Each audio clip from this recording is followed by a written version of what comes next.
नमस्कार। ये आकाशवाणी पटना है। अब आप खालिद रशीद से प्रादेशिक समाचार सुनिए। पहले मुख्य समाचार। प्रधानमंत्री नरेंद्र मोदी आज हरियाणा के पानीपत में बीमा सखी योजना का शुभारंभ करेंगे। बिहार विधान परिषद के तिरहुत स्नातक निर्वाचन क्षेत्र के उपचुनाव की मतगणना जारी। 18 उम्मीदवारों की किस्मत का होगा फैसला। बिहार पुलिस में सिपाही के 21,391 पदों पर बहाली के लिए शारीरिक दक्षता परीक्षा आज से पटना में शुरू। और मौसम विभाग ने अगले 24 घंटों के दौरान प्रदेश के कई स्थानों पर बादल छाये रहने और हल्की वर्षा का पूर्वानुमान जताया। अब समाचार विस्तार से। प्रधानमंत्री नरेंद्र मोदी आज हरियाणा के पानीपत में बीमा सखी योजना का शुभारंभ करेंगे। इसका उद्देश्य महिलाओं में वित्तीय साक्षरता और बीमा जागरूकता को बढ़ावा देना है। एक रिपोर्ट। महिला सशक्तिकरण और वित्तीय समावेशन के प्रति सरकार की प्रतिबद्धता के अनुरूप प्रधानमंत्री नरेंद्र मोदी पानीपत में बीमा सखी योजना का शुभारंभ करेंगे। भारतीय जीवन बीमा निगम LIC की यह पहल 18 से 70 वर्ष की आयु की उन महिलाओं को सशक्त बनाने के लिए बनाई गई है जो 10वीं कक्षा पास हैं। पहले 3 वर्षों के लिए विशेष प्रशिक्षण और वृत्तिका दी जाएगी। आज प्रधानमंत्री भावी बीमा सखियों को नियुक्ति प्रमाण पत्र भी वितरित करेंगे। अनुपम मिश्र, आकाशवाणी समाचार, पानीपत। बिहार विधान परिषद के तिरहुत स्नातक निर्वाचन क्षेत्र के उपचुनाव की मतगणना जारी है। निर्वाचन आयोग से प्राप्त जानकारी के अनुसार मतगणना के लिए मुजफ्फरपुर के MIT में केंद्र बनाया गया है। मतगणना कार्य के लिए 20 टेबल बनाए गए हैं। जिलाधिकारी सुब्रत कुमार ने बताया कि मतगणना स्थल पर सुरक्षा के लिए पर्याप्त संख्या में पुलिस और दंडाधिकारी की तैनाती की गई है। उपचुनाव में कुल 18 उम्मीदवार चुनाव मैदान में हैं। इनमें जदयू के अभिषेक झा, राजद के गोपी किशन और जन सुराज के विनायक गौतम प्रमुख हैं। बिहार लोक सेवा आयोग ने स्पष्ट किया है कि 70वीं संयुक्त प्रारंभिक परीक्षा की तिथि आगे नहीं बढ़ाई जाएगी। आयोग के अध्यक्ष परमार रवि मनुभाई ने कहा कि 13 दिसंबर को प्रारंभिक परीक्षा होगी, जिसमें 4,80,000 अभ्यर्थी शामिल होंगे। उन्होंने कहा कि परीक्षा की सभी तैयारियां पूरी कर ली गई हैं। परीक्षा के लिए 1,000 से अधिक केंद्रों पर लगभग 30,000 CCTV कैमरे और जैमर पहले ही लगाए जा चुके हैं। आयोग के अध्यक्ष ने स्पष्ट किया कि BPSC के सर्वर में कोई तकनीकी समस्या नहीं थी। उन्होंने कहा कि जब फॉर्म भरने की अंतिम तिथि 18 अक्टूबर से बढ़ाकर 4 नवंबर की गई, तब 15 दिनों की विस्तारित अवधि में लगभग 1,40,000 से अधिक छात्रों ने परीक्षा के लिए आवेदन किया था। इधर परीक्षा में गड़बड़ी की आशंका को लेकर आर्थिक अपराध इकाई ने अलर्ट जारी किया है। EOU ने सभी जिलों में पुलिस अधीक्षकों को सतर्कता बढ़ाने और आपराधिक तत्वों पर नजर रखने के निर्देश दिए हैं। राज्य की सहकारी समितियों के माध्यम से लोगों को 500 किलोवाट से 2 मेगावाट तक के सोलर पैनल अनुदान पर दिए जाएंगे। सहकारिता मंत्री डॉक्टर प्रेम कुमार ने बताया कि प्रधानमंत्री किसान ऊर्जा संरक्षण और उत्थान महाअभियान के अंतर्गत सौर ऊर्जा पर किसानों की निर्भरता बढ़ाने के लिए सोलर पैनल दिए जा रहे हैं। कंसोर्टियम ऑफ नेशनल लॉ विश्वविद्यालय ने Common Law Admission Test CLAT का परिणाम जारी कर दिया है। परीक्षा में राजधानी पटना के नमन प्रदेश भर में पहले स्थान पर रहे हैं, जबकि दूसरे स्थान पर प्रियांक सिन्हा हैं। नमन ने 96.5 अंक के साथ देश भर में 60वां स्थान प्राप्त किया है। क्लैट परीक्षा 1 दिसंबर को देश के 141 केंद्रों पर आयोजित की गई थी। परीक्षा के लिए बिहार से 4,414 छात्रों ने आवेदन किया था। इनमें से 70% से अधिक छात्रों ने सफलता प्राप्त की है। सफल परीक्षार्थियों की काउंसलिंग 11 दिसंबर से शुरू होगी। राज्य में अब तक 1,55,00,000 परिवारों के आयुष्मान कार्ड बनाए जा चुके हैं। इसमें 3,60,00,000 व्यक्ति शामिल हैं। पटना में स्वास्थ्य मंत्री मंगल पांडे ने बताया कि इनमें 2 करोड़ से अधिक लोगों के कार्ड पिछले 10 महीने में बनाए गए हैं। उन्होंने बताया कि प्रदेश में 1,79,00,000 परिवारों को इस योजना से जोड़ने का लक्ष्य है। सूचना और प्रसारण मंत्रालय ने कहा है कि भारत के डिजिटल बुनियादी ढांचे में उल्लेखनीय वृद्धि हुई है। मंत्रालय ने एक आधिकारिक बयान में क्लाउड कंप्यूटिंग, कृत्रिम बुद्धिमत्ता और डिजिटल गवर्नेंस में नवाचारों द्वारा संचालित भारत की विकसित डिजिटल अर्थव्यवस्था का उल्लेख करते हुए कहा कि अब तक 138 करोड़ 34 लाख आधार कार्ड बनाए गए हैं। डिजी लॉकर प्लेटफॉर्म पर लगभग 37 करोड़ उपयोगकर्ताओं के 776 करोड़ दस्तावेज संग्रहित किए गए हैं। बिहार पुलिस में सिपाही के 21,391 पदों पर बहाली के लिए दूसरे चरण की शारीरिक दक्षता परीक्षा आज से पटना के गर्दनीबाग हाई स्कूल मैदान में शुरू हो गई है। 3 माह तक चलने वाली इस परीक्षा में 1 लाख से अधिक अभ्यर्थी शामिल होंगे। इस दौरान अभ्यर्थियों की शारीरिक दक्षता और उनके प्रमाण पत्रों की जांच की जाएगी।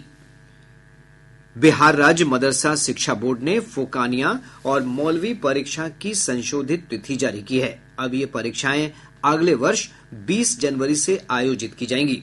इससे पहले ये परीक्षा 22 जनवरी से शुरू होनी थी।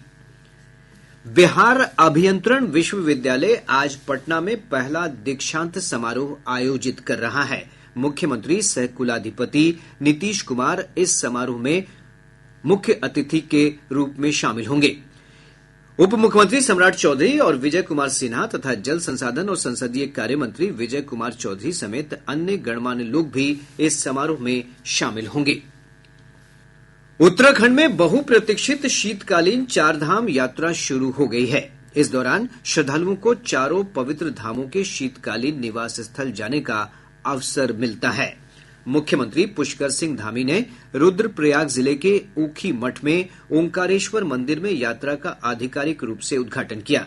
सर्दी के मौसम में यह भगवान केदारनाथ की मूर्ति का निवास स्थल है। प्रादेशिक समाचार आप आकाशवाणी पटना से सुन रहे हैं। ताजा समाचारों के लिए आप हमारे एक्स हैंडल AIR News _ पर जा सकते हैं। प्रदेश के मौसम में उतार चढ़ाव की स्थिति बनी हुई है। मौसम विभाग के अनुसार आज कई स्थानों पर बादल छाए रहने के साथ ही हल्की वर्षा का पूर्वानुमान है। हमारे संवाददाताओं ने बताया है कि आज सुबह पटना, भोजपुर, अरवल, रोहतास और औरंगाबाद जिले में कुछ स्थानों पर बूंदाबांदी हुई है। विभाग ने आज और कल राज्य के दक्षिण पूर्वी और उत्तरी भागों में कई स्थानों पर घना कोहरा छाए रहने का येलो अलर्ट जारी किया है। मौसम विभाग की रिपोर्ट के अनुसार पिछले 24 घंटों के दौरान रोहतास का डेहरी प्रदेश का सबसे ठंडा स्थान रहा। यहां का न्यूनतम तापमान 7.5 डिग्री सेल्सियस रिकॉर्ड किया गया। राजधानी पटना का न्यूनतम तापमान 12.2 डिग्री सेल्सियस दर्ज किया गया। राजधानी पटना के गांधी मैदान क्षेत्र की हवा दिल्ली से भी ज्यादा प्रदूषित हो गई है। केंद्रीय प्रदूषण नियंत्रण बोर्ड की रिपोर्ट के अनुसार पिछले 24 घंटों के दौरान गांधी मैदान और इसके आसपास के क्षेत्रों में वायु गुणवत्ता सूचकांक AQI 398 पहुंच गया है। यह स्वास्थ्य की दृष्टि से अत्यंत खतरनाक माना जाता है। रिपोर्ट के अनुसार प्रदेश के अन्य जिलों में भी AQI खराब स्थिति में बना हुआ है। बनारस प्रयागराज जंक्शन पर दोहरीकरण और झूसी प्रयागराज रामबाग मार्ग के बीच नन इंटरलॉकिंग कार्य को लेकर दानापुर सिकंदराबाद समेत 12 रेलगाड़ियों का परिचालन 13 दिसंबर तक अलग अलग तिथियों को रद्द कर दिया गया है। इसके साथ ही 6 रेलगाड़ियों को परिवर्तित मार्ग से चलाया जा रहा है। पश्चिम चंपारण के बेतिया लौरिया राष्ट्रीय राजमार्ग पर बनकटवा के पास अज्ञात वाहन की चपेट में आने से मोटरसाइकिल सवार 2 युवकों की मौत हो गई। वहीं मधुबनी जिले के मधवापुर साहर घाट सड़क पर बस और ऑटो की टक्कर में 2 लोगों की मौत हो गई, जबकि 4 अन्य लोग घायल हो गए। सीतामढ़ी जिले के महसौल थाना क्षेत्र के नाहर चौक स्थित केंद्रीय संचार ब्यूरो कार्यालय से पुलिस ने एक व्यक्ति का शव बरामद किया है। बताया जा रहा है कि मृतक केंद्रीय संचार ब्यूरो कार्यालय में अनुसेवी के पद पर कार्यरत था। पुलिस मामले की जांच कर रही है। बेगूसराय जिले के सिंघौल थाना क्षेत्र के उलाव में एसटीएफ और बेगूसराय पुलिस ने संयुक्त कार्रवाई कर एक मिनीगन फैक्ट्री का खुलासा किया है। छापेमारी के दौरान भारी मात्रा में अवैध हथियार बनाने वाले उपकरण और कारतूस जब्त किए गए हैं। अररिया जिले की सिमराहा थाना पुलिस ने एक व्यक्ति को पुलिस को गुमराह करने के आरोप में गिरफ्तार कर लिया। पटना जिले के गर्दनीबाग थाना क्षेत्र की पुलिस ने 400 ग्राम गांजा के साथ 2 लोगों को गिरफ्तार किया है। पूर्वी चंपारण जिले के लखौरा थाना क्षेत्र की पुलिस ने छोटा एकही गांव से 11 किलो ब्राउन सुगर, 6 किलो चरस और 2 किलो गांजा के साथ एक व्यक्ति को गिरफ्तार किया है। इधर खगड़िया जिले के मंडल कारा में बंदियों को मोबाइल फोन पहुंचाने के आरोप में एक होमगार्ड जवान को पुलिस ने गिरफ्तार कर लिया। पटना में साइबर अपराधियों ने एनएमसीएच के एक अवकाश प्राप्त चिकित्सक को डिजिटल अरेस्ट कर 74 लाख रुपए ठग लिए। कैमूर जिले के पुलिस अधीक्षक ने सोनहन थाना अध्यक्ष को एक व्यक्ति की प्राथमिकी दर्ज नहीं करने के आरोप में निलंबित कर दिया है। पटना के पाटलिपुत्र स्पोर्ट्स कॉम्प्लेक्स में आज से मशाल 2024 प्रतियोगिता शुरू हो रही है। शिक्षा विभाग, खेल विभाग और बिहार राज्य खेल प्राधिकरण के संयुक्त तत्वावधान में आयोजित इस प्रतियोगिता में एथलेटिक्स, साइकिलिंग, कबड्डी, फुटबॉल और वॉलीबॉल की प्रतियोगिताएं होंगी, जिसमें अंडर 14 और अंडर 16 के बालक और बालिका वर्ग के खिलाड़ी हिस्सा लेंगे। ओडिशा के भुवनेश्वर में संपन्न 39वीं जूनियर एथलेटिक्स प्रतियोगिता में राज्य के खिलाड़ियों ने 4 स्वर्ण और 1 कांस्य पदक जीता है। अंडर 16 वर्ग की 60 मीटर दौड़ में बिहार के दिव्यांशु कुमार ने राष्ट्रीय रिकॉर्ड बनाया। इसी वर्ग के शॉटपुट में देशराज ने 16.84 मीटर दूर गोला फेंककर नया राष्ट्रीय रिकॉर्ड कायम किया है। महाराष्ट्र के औरंगाबाद में खेली जा रही कूच बिहार अंडर 19 क्रिकेट प्रतियोगिता में महाराष्ट्र के खिलाफ बिहार ने पहली पारी में 240 रन बनाए। जवाब में महाराष्ट्र की टीम ने 4 विकेट के नुकसान पर 222 रन बना लिए हैं। अब पटना से प्रकाशित प्रमुख समाचार पत्रों की सुर्खियां। आज के सभी समाचार पत्रों ने अलग अलग खबरों को प्रमुखता से प्रकाशित किया है।